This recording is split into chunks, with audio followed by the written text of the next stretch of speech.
Bonjour à tous, j'espère que vous allez bien. On se retrouve pour le brief du lundi 7 avril 2025. On se fera un petit point Bitcoin, Ethereum. Vous avez choisi dans les commentaires l'analyse de AAV, c'est ce qu'on fera aujourd'hui. Je remets du coup en jeu Link contre Telcoin, ça vous décide. Le coin qui reviendra le plus dans les commentaires gagnera l'analyse. Et également, n'hésitez pas à me proposer d'autres altcoins que je pourrais analyser. Je vous rappelle que notre service d'algo est toujours en place, qu'il est rentable, qu'il est gratuit, qu'il est accessible à tout le monde. Vous conservez 100% des gains. On vous met tous les résultats dans le Discord. Les stratégies sont rentables. On vous a fait un bilan trimestriel, ce qui vous prouve que les stratégies sont rentables également. Donc nos algorithmes SPT et LIM qui sont accessibles. Pour les obtenir, c'est très simple, c'est le premier lien en commentaire épinglé. Ça vous ramène sur cette page. Il faut juste s'inscrire sur BitGet via notre lien partenaire. Vous créez votre compte, vous validez votre KYC sur la plateforme. Une fois que ça c'est fait, vous avez juste à cliquer sur ce lien, obtenir nos algos trading 100% gratuitement. Vous renseignez prénom, email, identifiant BitGet. Vous cliquez sur rejoindre. Ensuite, vous avez juste à cliquer sur configure nos algos de trading à 4 vidéos à regarder. 1, 2, 3, 4, elles sont dans l'ordre, on vous explique absolument tout. Configurer les algorithmes, configurer les montants, configurer le risque, regarder les trades qui ont été pris par les algorithmes, regarder vos gains, mettre en pause les algorithmes, relancer les algos, bref, on vous explique absolument tout. C'est gratuit, vous conservez 100% des gains et les stratégies sont rentables. Alors, pour venir sur BTC, hier on se posait la question de est-ce que BTC est dans ce move de réserve de valeur ou pas. Bon, personnellement, je pense pas que c'est le cas et donc le marché est en train de le confirmer ici. La question c'était est-ce qu'il y avait une réaction possible sur les 81 100 pour essayer d'aller déloger les stops au-dessus ici des 80 700 et la réponse est non. Hier, je me suis amusé à observer le prix un petit peu et il n'y a eu aucun signal de force sur cette prise de stop. On voit que c'est grosse bougie rouge pour ceux qui ont vu le mentorship, ça vous savez que y a pas de signal de reversal ici, donc le marché push plus bas et donc on se dirige vers le prochain objectif qui est celui du previous quarterly low. Donc qu'est-ce que c'est ça? C'est le plus bas trimestriel précédent et en fait on suit la dynamique baissière, hein. On en parle depuis des semaines et des semaines. Cette dynamique est toujours baissière pour le moment. On voit que le prix ici avait formé ce qu'on appelle un breaker pour ceux qui ont vu le mentorship. Le prix est revenu travailler ce breaker et le fair value gap du breaker qui nous a ramené plus bas. Donc c'est ce qu'on appelle un state delivery baissier. Qu'est-ce que le state delivery? C'est la livraison du marché. Est-ce que le marché va livrer des zones de sell stop ou de buy stop? Il continue de livrer des sell stop, hein. Donc ça c'est un cours que j'ai fait ici dans le mentorship. Introduction au state delivery et donc ce state delivery est toujours baissier. La localisation ici des 76 560, c'est localisation intéressante. Pourquoi?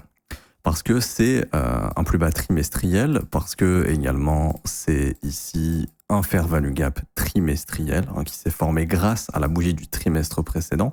Donc on va dire qu'on a une grosse zone importante entre 70 000 et 74 000 dollars. Ça on a déjà parlé plein de fois. Pourquoi? Parce qu'on a 38,2. Je vous fais un petit cours rapide là-dessus, j'en parle depuis des années, mais 38,2 c'est un niveau qui est assez important. Quand votre marché est toujours dans un bull market, hein, quand il va aller chercher un nouveau sommet, il est censé maintenir 38,2. Donc je vous prends un FIB et on regarde ça ensemble. Ok. Donc là sur ce mouvement par exemple, ici, on prend un FIB du bottom jusqu'au plus haut, 38,2 est respecté et est maintenu, on va chercher un nouveau sommet. On fait la même chose ici, retracement 38,2 est maintenu, on fait un nouveau sommet, également ici. Nouveau sommet, on prend notre fibre, on identifie 38,2, il a été maintenu, on continue. Là, il y a un dip, on dip bien au-dessus des 38,2, donc on va pas casser 38,2, on continue d'aller plus haut. Le dip du 5 août avec le crash des marchés financiers, hop, 38,2 nous a maintenu, on a fait un nouveau sommet, et donc ce fameux 38,2, ici, il est à 73 482 dollars. C'est un niveau qui est extrêmement important. On voit également que ça permettrait de combler tout le fair value gap mensuel,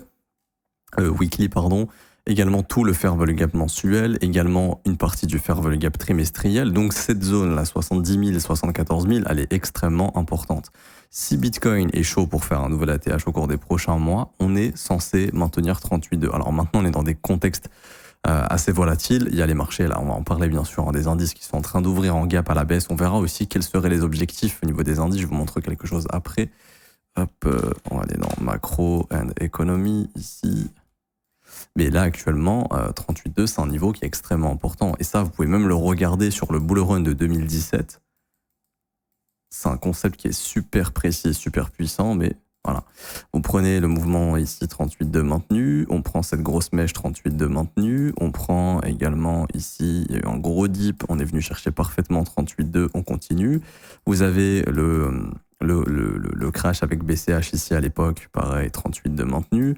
Ensuite, vous avez le ban China, 38 de maintenu. Vous voyez, il y a juste des mèches. Je passe en weekly, peut-être un peu mieux pour voir les dips. Vous voyez, hop. Le gros dip ici, 38,2, c'est maintenu. Le gros dip ici, 38,2, c'est maintenu, etc., jusqu'à ce que 38,2 saute. Donc là, on est venu dessus, mais sommet descendant, bam, la cassure. Donc si on est dans un début de marché baissier, je parle pour Bitcoin, si vraiment on entre en récession, que les 6-12 prochains mois sont baissiers pour les indices américains, pour les cryptos, etc., il n'y a pas d'entre-deux. Soit le marché défonce 38,2, ok, et donc à ce moment-là, le prochain retracement risque d'être un rebond. Alors, comme ici, est-ce qu'il sera plus haut ou pas? Ça, on verra bien. Ou est-ce qu'il sera comme en 2017, un sommet descendant?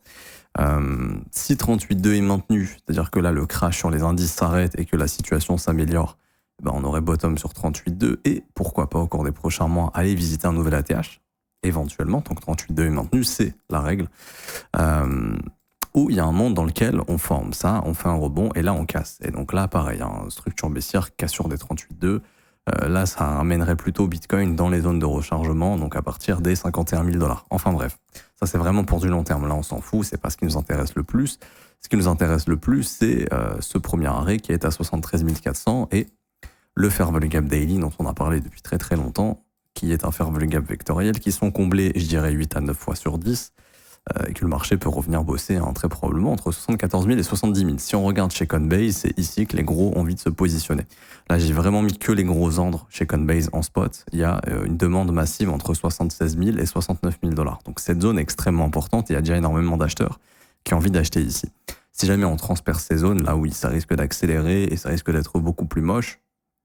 Quelle serait par exemple la prochaine zone d'intérêt pour le prix? Si vraiment aujourd'hui on a un gros crash sur les marchés financiers et que Bitcoin crash, etc., si on a simplement ce concept de margin call, je vous ai expliqué, si vraiment les indices rentrent en crash, et là c'est pas le truc le plus probable, mais c'est la voie qui ont l'air de prendre les marchés, parce qu'en fait il y a personne qui veut acheter, tout le monde veut sortir en fait, et t'as les liquidations des acheteurs qui font que le marché chute. Là il y a l'indice japonais qui a été circuit breaker, c'est-à-dire qu'ils ont mis complètement en pause le trading tellement la chute est violente. Peut-être une chose qui va arriver sur les indices américains, mais si on rentre dans ça et que tu as vraiment de gros poissons qui sont obligés de couper d'autres positions pour récupérer du cash et éviter de se faire margin call. Margin call, en gros, c'est se faire liquider. Tout simplement, tu as des fonds d'investissement qui sont tellement exposés sur les indices américains que si ça continue de chuter, ils peuvent se faire liquider et perdre tous les fonds des clients ou tout l'argent sous gestion qu'ils ont. Et du coup, ils vendent un maximum de trucs pour récupérer le maximum de liquidité pour apporter de la marge sur leur position sur les indices américains, en fait. Et généralement, tu as des fonds en panique qui appellent la Fed, qui leur dit de baisser les taux ou de faire quelque chose, d'essayer de relancer, parce que sinon ils vont se faire liquider. Comme il y a eu l'un des plus gros fonds qui a énormément paniqué pendant Covid en 2020, qui a supplié la Fed de faire quelque chose. Et donc là, on est dans un environnement qui est assez similaire. Et si jamais ça arrive, ça va, comment dirais-je, tous les marchés en fait vont se faire atomiser parce que, alors même le gold par exemple, qui est censé être réserve de valeur, et il l'est pendant ces phases-là, mais il pourrait se faire défoncer juste parce que tu as de gros poissons qui sont obligés de vendre leur gold, leur BTC, etc. pour récupérer du cash. C'est comme pendant Covid. Pendant Covid, mars 2020, le gold s'est effondré alors qu'il n'est pas du tout censé faire ça, mais il s'est effondré temporairement parce que t'as des grosses banques, des grosses institutions qui ont vendu leur or pour récupérer du cash pour protéger leur position sur les indices en fait. Et donc pareil, c'est pour ça que Bitcoin s'est fait défoncer, etc., etc. Et donc là, c'est ce qui pourrait arriver en fait. Si jamais on part dans ce move margin call, on pourrait très bien aller chercher par exemple sous les 66 000 le plus bas de novembre, qui est le mouvement d'impulsion de l'élection de Trump. En gros, si ce fair value gap ne tient pas ici, que ça part vraiment dans une grosse panique, il ne faudrait pas s'étonner si Bitcoin va purger sous les 66 800. Mais on n'y est pas encore. Observez bien cette zone des 74 000 à 70 000 $. D'ailleurs, on va revenir sur mon graphe. Et je crois que là, on vient de taper le plus bas trimestriel. J'ai l'impression, si je dis pas de bêtises, pas encore, non, pas encore. On va y aller dans quelques minutes probablement. Et du coup, le marché US. Alors, ici, on avait vu qu'il y avait des chances de pullback, de faire la continuation, on y est. Et attendez, je retire juste le prix de prod du BTC. Et donc ici, on a la MA200 weekly que je vous ai mis. Alors, je vais vous la mettre en plus gros. Voilà. Ici, ça correspond également au plus bas annuel de 2024. Donc en fait, si vous regardez votre graphique en plus bas annuel, Là, la zone sur le SP500, pour moi, la plus importante, c'est celle des 4600, 4700 points. Pourquoi? Parce que à 4692 points, on a le plus bas annuel. Ok. On a également ce gros fair value gap mensuel. Donc, pour moi, là, on va être dans des zones où il faut que ça bounce. Tout simplement, il faut que ça bounce. C'est des zones qui sont importantes. Bien sûr, ça, c'est de l'analyse technique. Là, on est régi par une grosse panique. C'est-à-dire que le marché peut complètement éclater cette zone. Mais franchement, ça, c'est une zone qu'il faut absolument maintenir d'un point de vue technique. Parce que si on perd, je vous montre rapidement, là, en 2022, on est revenu sur la MA200 weekly, on a relancé. Covid, vous voyez, il y a eu une petit mouvement de panique en dessous. Et d'ailleurs, quand on est passé en dessous, on s'est mangé un moins 17 supplémentaire. 2018, on est revenu sur la MA200. 2016, on est revenu sur la MA200. Ici, 2011, on est revenu sur la MA200 weekly. Voilà. Quand on a perdu la MA200 weekly en 2001, on s'est mangé un bon gros bear market. Quand on l'a perdu en 2008, pareil. Alors là, on a eu une chute énorme qui a vraiment été énorme pour les marchés. Et ensuite, ça a servi de résistance, cassure, pullback, etc. Donc on voit que cette MA200 weekly, quand même, elle est assez importante. Et c'est une EMA que le marché quand même respecte. C'est regardé par beaucoup d'intervenants du marché. Et donc on va rentrer sur des zones où justement, éventuellement, peut-être que les mecs vont se dire, ok, on va se calmer pour vendre. Donc ça serait entre 4700 et 4600 points. Donc si jamais c'est le cas, on serait pas très loin. Là, il manquerait quoi, 5-7%. On serait sur des zones extrêmement importantes qui pourraient enfin former des rebonds sur les indices et calmer un petit peu la panique. On va essayer de regarder si on n'a pas d'autres, peut-être des EMA 300 weekly, sait-on jamais. Histoire de trouver, c'est des trucs que je fais des fois pour essayer de trouver un dip. Donc la MA 300 weekly par exemple, ok. Alors, par exemple celle du Covid, c'était la MA combien en weekly qui nous a formé un bottom. Ok, peut-être la MA 400 du coup. Ok, à peu près la MA 400. Ok, bon. Si la 200 elle saute, éventuellement, si l'histoire se répète via le Covid, ça serait éventuellement jusque la MA 400 dans les 3800 points. Mais bon, là, c'est quand même un décrochage qui est plus qu'énorme. Il faut savoir que généralement, autour des... Oui, quoique, attendez. On serait sur un 38,2 de retracement, si je dis pas de bêtises. Si vraiment ça part en crack important, ouais, cette zone 4100, 3800 serait ok. Ce serait vraiment une zone plausible. À venir déclencher. Bref, là en fait, il faut bien comprendre que c'est en train de partir en crack et un crack, tu peux jamais savoir jusqu'où ça va. Bon après, moi je note des points d'intérêt, etc. Comme la zone des 4007, 4006. Après, ça transperce 4007, 4006. La prochaine zone, c'est 4100. Donc, vous voyez, ça va vite. Ça va vite, surtout sur un crack. Et du coup, c'est l'impact sur Bitcoin que ça pourrait avoir. Ici, Bitcoin qui devrait aller chercher 76 560. Et là, on verra un petit peu la réaction du prix. Du BTC, mais honnêtement, vu comment c'est parti, je pense qu'en fait, si on retourne notre graphe, pour gommer tout biais qu'on pourrait avoir, pour lire la dynamique différemment, ici, on peut voir que là, ça reste un marché haussier en fait. Donc j'ai inversé le graphique, donc si je dis que c'est un marché haussier, c'est que c'est un marché baissier.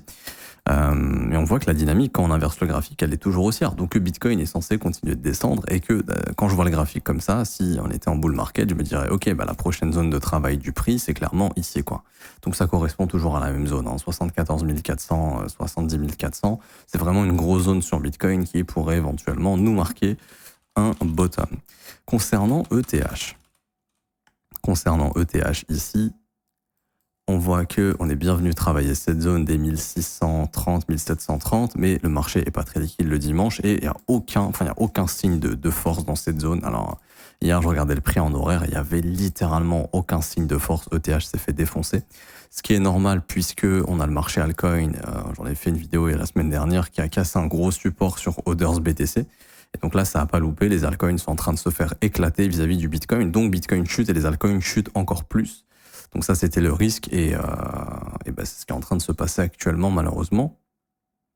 Donc on a un Bitcoin qui a perdu peut-être 5-10%. Alors je sais pas combien a perdu Bitcoin en 2 jours. Là, 8%, sur les alts, c'est probablement 15-20, si ce n'est plus pour certains autres altcoins. Et ETH, ça n'a pas loupé puisque lui aussi, ETH BTC est ici en train de chuter. Si on regarde en daily, en H1, on a un petit rebond, mais en daily, on continue de chuter. On est venu chercher cette prise de liquidité à 0,02. il y a un tout petit rebond qui est en train de se former, mais rien d'extraordinaire encore. Mais du coup, ETH se fait un peu défoncer. Et quelle est la prochaine zone pour ETH? C'est les 1492 $. Pour moi, le fait que ces fair value gap n'est pas tenu, je pense qu'on va aller purger le plus bas. Il y a deux plus bas trimestriels. Il y a le plus bas du troisième trimestre de 2023 et le plus bas du quatrième trimestre de 2023. Donc simplement 1492 me semble être le prochain objectif pour ETH. Encore une fois, sur du long terme, pour de l'achat spot, si vous avez des convictions long terme sur Ethereum, à mon avis, on est sur des zones qui sont intéressantes. Si vous pensez qu'un jour ETH ira refaire un ATH, là actuellement, acheter ici, c'est éventuellement s'assurer au cours des prochaines années un 218%. Maintenant, si vous pensez qu'Ethereum est mort, c'est rien de l'acheter. Mais encore une fois, l'hypothèse, et on avait vu cette hypothèse dans une vidéo, c'était qu'on soit dans un range ici. Et que du coup, le mieux c'est d'acheter le bas du range. Donc là, on arrive dans le bas du range, ça faut bien le comprendre. Donc le bas du range, il est large. Par exemple, le bas du range, ça peut être encore 43% de baisse. Mais on arrive dans ce bas du range et vaut mieux être acheteur dans le bas du range, c'est investisseur, plutôt que dans le haut du range, vu que là, ça a bel et bien marqué le haut du range. Voilà, tout simplement. Maintenant, au niveau du prix, il n'y a aucun signal de retournement, qu'on soit bien clair, qu'on regarde en daily et qu'on regarde en horaire. Ah oui, j'ai oublié de préciser une chose. Cette semaine, on a le CPI.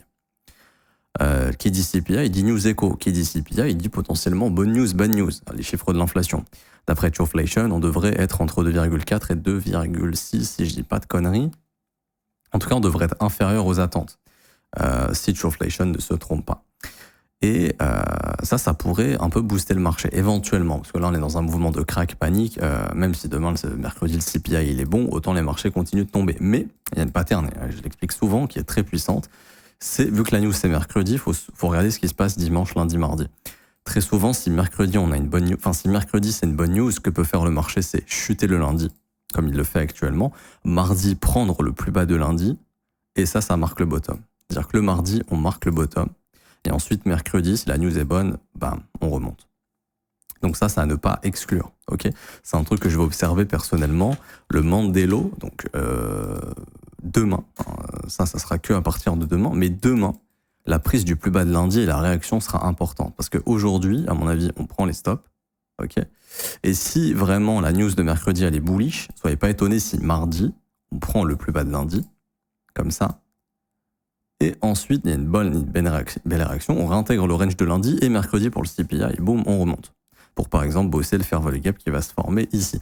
Ça à ne pas exclure. Ça veut pas dire que ça sera le bottom. En gros, c'est dire qu'un rebond pourrait avoir lieu.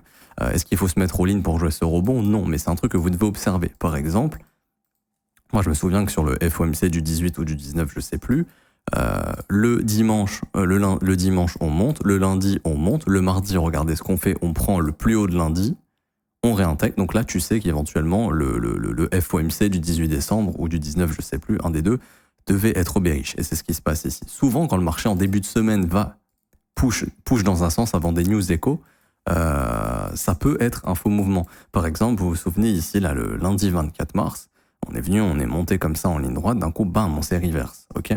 Même exercice. Ici, si vous regardez le CPI du mercredi 12 mars, regardez ce qu'on fait. Le dimanche, on dump. Le lundi, on dump, on va chercher le point d'intérêt. Le mardi, on prend les stops de lundi. Et là, bam, on réagit. Et ensuite, il y a le CPI et on a quelques jours haussiers devant nous. C'est ce qui pourrait arriver si, bien sûr, on part pas dans un crack sur toute cette semaine. Donc, surveillez bien ça également. Moi, en tout cas, c'est ce que je vais observer. Ça m'intéresserait demain. Surtout si on est autour du premier arrêt. Donc, imaginons aujourd'hui, ça panique. Bam, on va dans les zones identifiées autour du premier arrêt. Mardi, on fait une petite frayeur sous le plus bas de lundi. Là, ça m'intéresserait de voir la réaction du prix. Je pense qu'il y aura un bon rebond à travailler. Là, on parle quand même de pourcentages qui sont importants. Parce que là, le Bitcoin devient très volatile, donc les rebonds peuvent l'être également. Mais encore une fois, la dynamique reste baissière. On parlerait que de rebonds vis-à-vis des news, du CPI. C'est important de le noter. Et aussi parce que 38.2 peut être une zone de bottom pour Bitcoin, comme ça l'a été des dizaines et des dizaines de fois dans le passé. Déjà 4-5 fois sur ce cycle. Peut-être que cette fois-ci, ce sera le cas encore. Donc, c'est pour ça que j'ai l'idée de prendre un petit peu de risque s'il y a de la réaction sur le Mandelo, mais ça sera pas avant demain. Là, ça m'intéresse pas. Dans l'idée ici, c'est de se dire que cette journée risque d'être baissière, au moins pour aller purger le plus bas trimestriel et pour au moins aller bosser probablement le prochain fair value gap. Mais du coup, vu que sur le CME, on a un énorme gap, serait de se dire que la news justement du CPI permettrait éventuellement de s'occuper de ce gap ici. Donc ça serait un rebond quand même assez intéressant à choper. Donc moi c'est ce qui m'intéresserait ici. Même si c'est complètement contre-pied, c'est pour ça qu'il faut de la réaction. Si demain, mardi, il n'y a aucune réaction sur le Mandela, qu'on l'éclate et qu'on continue d'aller plus bas, je continue de rester hedgé et de bénéficier de gains en Bitcoin. Ah oui, parce que c'est vrai, j'en ai déjà parlé dans un brief, mais personnellement, je suis hedgé depuis toute cette phase. Donc les 86 900 ici. Je me suis hedgé bien avant plusieurs fois, mais c'est comme ça que je trade le marché crypto depuis plusieurs mois maintenant. C'est exclusivement Bitcoin, et quand Bitcoin baisse, je suis hedge et je gagne du Bitcoin. Pour ceux qui veulent savoir comment faire ça, je vous ai fait un tuto. Premier lien en commentaire épinglé, vous avez un tuto ici, tutoriel futur et hedge. On peut faire ça que sur BitGet quasiment, parce que c'est l'une des seules plateformes qui autorise les produits dérivés. Toutes les plateformes qui autorisent les produits dérivés, vous pouvez le faire. Mais perso, je le fais sur BitGet. Enfin bref, je m'arrête ici, j'espère que ça vous aura plu. Si c'est le cas, n'hésitez pas à bombarder les pouces bleus, vous abonner si ce n'est pas déjà fait, mettre un petit commentaire, merci à ceux qui jouent le jeu. Je vous rappelle, il y a un mentorship, ça peut vous aider en ces temps difficiles d'apprendre à lire le prix, de savoir quand est-ce que c'est un bon moment de prendre du risque, quand est-ce que ça ne l'est pas, quand il y a des concepts très puissants, quand le marché se retourne et qu'il va contre votre biais. Je parle de tout ça dans le mentorship, il est gratuit, il y a 22 cours vidéo qui vous attendent. Pour l'obtenir, c'est très simple, premier lien en commentaire épinglé, ça vous ramène sur la page que je suis en train de vous montrer juste ici. Il y a juste à s'inscrire sur BitGet via notre lien partenaire, vous créez votre compte, validez votre KYC, bien via ce lien, sinon ça ne marchera pas. Il y en a plein qui s'inscrivent pas via ce lien et qui m'envoient des mails et qui me disent j'ai pas le mentorship. Oui, t'es pas passé via le lien, c'est normal. Cliquez absolument sur ce lien, sinon ça ne marchera pas. Vous créez votre compte, validez votre KYC, vous faites un trade d'une valeur de 100 USDT sur la plateforme et vous êtes éligible au mentorship. Ensuite, vous cliquez ici sur la meilleure formation de trading crypto. Vous cliquez sur obtenir gratuitement, vous renseignez email identifiant BitGet, vous cliquez sur recevoir gratuitement et 24 heures après, vous recevrez le mentorship dans votre boîte mail, le temps que notre système s'actualise. Et pour ceux qui veulent rejoindre mon école et se former à mes côtés et avoir accès aux insights, donc c'est-à-dire qu'est-ce que je fais sur les marchés, où est-ce que je compte sortir du hedge, quand est-ce que je compte rentrer, quand je compte prendre du risque, quand j'invalide, qu'on analyse les marchés ensemble, vous aurez aussi accès à la formation de l'école qui va vous former de A à Z au trading, à l'investissement. Vous avez également accès au Discord dans la partie école pour poser toutes vos questions aux professeurs, aux élèves, à moi-même bien évidemment. C'est vraiment un accompagnement journalier. Le prix est de seulement 49 € par mois, c'est sans engagement. Vous avez aussi les offres 3, 6 et 12 mois qui vous sont proposées, qui elles sont moins chères, parce que ce sont des paiements one-shot, c'est sans engagement, je le redis, et vous avez également les témoignages des membres juste ici pour vous faire une petite idée si jamais. Je m'arrête ici, bonne journée à tous, on se retrouve tout à l'heure pour l'analyse de AAV, si je me trompe pas. C'est bien ça, à tout à l'heure, ciao ciao.